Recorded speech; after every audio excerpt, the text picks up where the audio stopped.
Time to talk about another Lizardmen legendary lord. Now, I know we've talked a lot about some of the more unique ones, the Prophet of Sotek. We've talked about tiktak'to, which is in and of itself a kind of a weird, dumb name. But we've also talked a little bit about Nakai the Wanderer, Mazdamundi, all the goodies. But we haven't talked about, and I mentioned him in my last video, Tetto'eko, the Astronomer of the Constellations. I think he's a pretty good, viable option for a lord because of his, what would be a unique starting location, as well as his kind of already connection to the existing stuff that's in Total War Warhammer 2. So let's go into Tetto'eko, Astromancer of the Constellations. Tetto'eko is the chief Astromancer of the Temple of the Eclipse in Loxlon. His appearance in the battlefield heralds events of such importance that heavenly bodies have been known to realign themselves in his favor. Those sensitive to the skeins of destiny can feel its precarious balance, as well as sense Tetto'eko's uncanny ability to shift the winds of fate to his own way. At over a century old, Tetto'eko is ancient for a skink, yet his mind is quick, and his unprecedented ability to predict the future only seems to improve. The skink priest was spawned when the true moon obscured the cursed second moon. This was previously seen as an ill omen, but with the coming of Tetto'eko, it has now been pronounced as a sign of good fortune. The mage priests have also proclaimed that the Old One, Tepoch, has blessed Tetto'eko and granted the Astromancer his unfathomable foresight. By Tetto'eko's predictions, many dire events have been averted before they were allowed to happen. It was Tetto'eko and his precognitive skills that defeated the Skaven forces that massed once again in Quetzal. It was Tetto'eko that pointed the great chameleon skink Oxwaddle towards the hidden enclave of Skaven assassins that was waiting to ambush Lord Mazdamundi. It has been said that the Lizardmen have never lost a battle with Tetto'eko in present. Recognizing Tetto'eko's unique ability, the Slan mage priests have gifted the skink with his own palanquin to carry the chief Astromancer's frail body. So famous are Tetto'eko's predictions that he is afforded the same reverence as a Slan, the temple guard bowing low as the skink hovers across the city to attend to his many star viewings. So, very different, very, very unique for not just a Lizardman lord in the sense of a Total War, but in the lore of Lizardmen. Skinks aren't held to this level of veneration. They're always seen as the kind of mouthpiece, the perpetual servants to the Slan. In this case, Tetto'eko is almost along the same palanquin as the Slan. He has a palanquin. So he does have a little bit different of a role in, not Skaven, but Lizardman society, and he has a lot of cool things going for him. So we talked about in this little description here, the Temple of Eclipse in Loxlon. And we know that the Temple of Eclipse is in the game. If you capture Loxlon, you can get the Temple of the Eclipse and you can create it. It increases your hero capacity for skink priests, your recruitment rank for skink priests, it increases untainted, it increases your research rate. This is very, representative of what, a Loxlon faction might be like. And we talked a little bit about this during our Vampire Coast video and during our video on tiktak'to. But if we take a look at the starting location for where this would actually be, it makes a lot of sense. I mean, if we're looking at Loxlon, it's directly south of Hexawaddle. So it's, it's south of where Mazdamundi is going to start. It's, of course, very far away from Krokgar, but it's close to a Vampire Coast. So if Vampire Coast were a faction, this would lend itself to a direct opponent for them. If the Amazonians were a faction, this would lend themselves as a direct opponent to them, because the Amazonians are near the Blue Viper tribe. I'm not really sure if Amazonians would come into play, but what if we got something like the Free Peoples as a faction, with Tilia, Sartosa, Celador's Coast. I can't think of the actual name of the city. I think it's like Skeggy or whatever.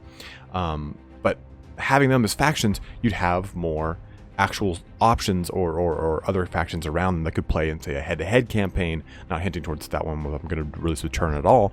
But also, you have a lot more options as full-blown factions that you can go after around the area. I mean, if you're looking at the map for Lustria, you've got Hexawaddle, you've got Skrolk, and then you've got Teclis. That's really all that's in Lustria right now, as far as, I guess there's Kalita too, but she's so far south that it's like she's not really in the upper portions, the heart of Lustria. And I think that we need more actual factions there. That's why I'm kind of voting heavily on Vampire Coast, on guess really Amazonians, someone in that area that can really add more flavor to the heart of what is really a scantily played nation by comparison. If you look at Ulthuan, you've got Lothern, you've got, well, Nagaryth's kind of close to it, you know. You've got Averlorn. You have a lot of options for starting in Ulthuan.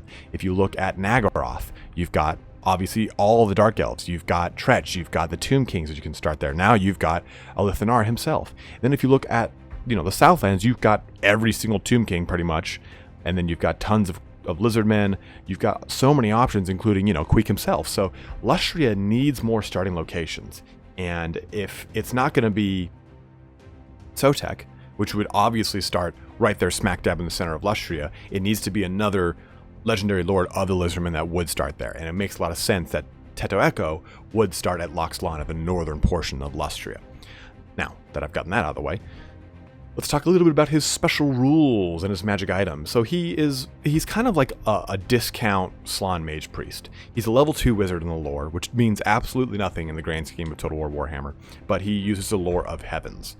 So expect him to be kind of that master caster of heavens for your army. Now this does kind of go into the whole desire for legendary heroes that I want to see in the game. It'd be really cool to use Tetto'eko and Mazda Money, or just Land Priest in general, just to kind of like have that just ultimate mastery of magic, but we're not going to get that anytime soon, it feels like. So he has an ability called Herald of Cosmic Events, and the way that this works in tabletop is every time you have a magic phase, you roll a dice, and anything from a 2 or higher, you basically re-roll anytime you roll a 1. So this doesn't have a direct translation into Total War Warhammer. That's going to be pretty difficult. What I would kind of see this as maybe either an arcane conduit or an ability that would boost up your winds of magic, or maybe it helps with miscast chance, something along the lines that is an accessory to magic in the sense that it either allows you to cast more, because that's what Herald of Cosmic Events is doing. It's allowing you to cast more spells in tabletop. Because if you get a 1, you're kind of fucked. So you roll again, and you have a chance to actually get some good spells out. So Herald of Cosmic Events allows you, again, effectively increases your winds of magic. Doing that in Total War would make a lot of sense. Also, you know, miscasts happen as well in tabletop, so this kind of helps negate miscasts. So you could look at it as that ability as well. A souped up arcane conduit is probably the easiest way to look at this, in my opinion. He does also have Minor Shield of the Old Ones, which gives him a 5-up ward save, so this would probably be a more significant ward save than we usually see for a little priest. I mean, his combat stats are just atrocious. He's got 2 weapon skills, 2 strength, and 2 toughness. Meaning, I mean, an Empire swordsman could kill this guy outright, because he's only got 2 wounds. So he's very easy to kill if you're ever to get in close combat with him. So that's gotta be kind of the big caveat with this guy, is maybe he's going to be a battery for your winds of magic, and you're going to be able to cast a lot of Lore of Heaven spells, but at the same time, he's going to be just papery thin. So we have to find a way to kind of balance that, I would say, when we talk about some of these special rules. He also has the Peloquin of Constellations. So this has kind of got some applications to the way that palanquins work in Total War, in which case it hovers, right? It floats over rough terrain, so terrain doesn't ever really hinder him. Maybe the palanquin in this gives him a pretty significant armor or a melee defense bonus, or a way to move about much faster, obviously. I think that's going to be the biggest thing here. Maybe it increases his ward save. What it does is it also allows him to join up with Kroxigors and Skink cohorts, but you don't do that in Total War, so again, that's a wasted kind of special rule. They have to find a way to make this have some application. They talk about how he does a lot of bonuses with Temple Guard, or I'm sorry, had a lot of bonuses with Skink Priests and Temple Guard, so maybe the Peloquin of Constellations is a leadership bonus or a melee attack bonus to Skinks around him, or just troops around him, something that kind of hints towards that. It would make some sense, I think. And we'll talk about one of his other items that I think maybe makes more sense as his ability here. The Eye of the Old Ones. As stellar alignments draw near, Tetto'eko can see opportunities for his forces to exploit in the future. Basically, this means that after you've deployed your army, you can vanguard your moves. I'm sorry, you can do your vanguard moves. So, I'm sorry, that was wrong. I was going to say he can. I think in Total War he should do vanguard, but he can change things up before you deploy in tabletop. Is what I was trying to say. In Total War, he should have Vanguard deployment. We see this with a lot of lords, right? We see it with Vlad von Karstein. He can Vanguard deploy in campaign. I think Eye of the Old Ones would make a lot of sense for him. I think Sotek, though, might have some of these abilities as well. So they kind of have to find a way to make this be favorable. Maybe he has lightning strikes right out the gate. Maybe that's how it kind of computes to, so he can kind of negate the second force there, because he had anticipated that movement of the second force, so he was attacking the first force without the second force and reinforcement. That'd make a lot of sense too. But either that or giving the entire army Vanguard, both would work. And that would make a lot of sense too, because if you do your entire army Vanguard, you're forcing the engagement a lot quicker, thus being able to protect Tetto'eko a lot, because you can put him then wherever you want on the battlefield in relation to your units that are about to just get, lizard deep in that action. So his last magic item here, the Stellar Staff, which almost sounds like an insult, right? Like, yeah, real stellar. Stellar Staff you got there, big boy. So atop this staff is a mystical orrery with which Tetto'eko can alter the trajectory of passing comets.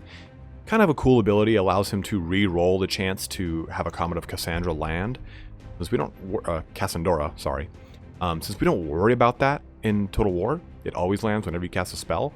I think that this would just look at, it would just be computed as a bound item. So a bound spell item. So it would allow him to cast Comet of Cassandora, Jesus, whenever he wants, 2 times. Just like we see with Teclis. It's not Arcane Unforging that you can cast, it's the other one where you've got your Phoenix that just kind of dives down. And we see with a lot of other abilities that are on other units, like even certain regiments of renown or special units get their own bound abilities. And I think the Stellar Staff is a great way to make Tetto'eko a kind of fearsome opponent that if you blob up, read Skaven, then you can really punish people by dropping a lot of Comet of Cassandoras in addition to the Lore of Heaven's Comet of Cassandora itself. So I think Tetto'eko is a really interesting and cool lord because he is so unique for a skink.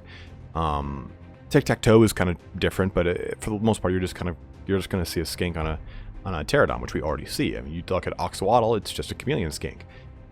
Even 10-1 himself is the Prophet of Sotek 10-1 is pretty bland as far as skinks go. He's pretty cool, his abilities, I mean, but I think Tetto'eko is very unique in his look, that he will be a skink priest on a palanquin, and I think that in and of itself is pretty cool, kind of giving a lot of bonuses to skink priests, either with their ranks or the recruitment abilities, maybe starting off with more skink priests than most people, or maybe also giving abilities or bonuses to skink cohorts and or Croxagores, or maybe even Temple Guard if we want to play heavily into that trope of his ability to use and field Temple Guard. So again, a lot of options we can go with Tetto'eko, and I'm really excited to finally find out what the hell we're getting with Lizardmen. I know it's a kind of a long way out, and this is a lot of a hype up and loose speculation, but hopefully we get something sooner rather than later. But as always, guys, thanks for watching here today. Don't forget to like, subscribe, go ahead and check out my Patreon, do all the things that I always say. Go ahead and comment below, everything like that. Let me know if there's the next lord you want to hear about. I mean, obviously we haven't done Chacox. We did Nakai, but we haven't done Lord Croak either. So if you want to hear a specific lord, go ahead and holla at me, and I will talk about them, even if it's from a different lore, or I'm sorry, a different edition. You know, like 10-1, his name used to be Teeny Weeny. I don't know if you guys know that, but it was Tuini-Huini, like Tweeny Weeny. He. There's already like 10-1 is a pun in and of itself. So you have quite a bit going on with these wacky Lizardmen names. As always, guys, again, have a good one and take care.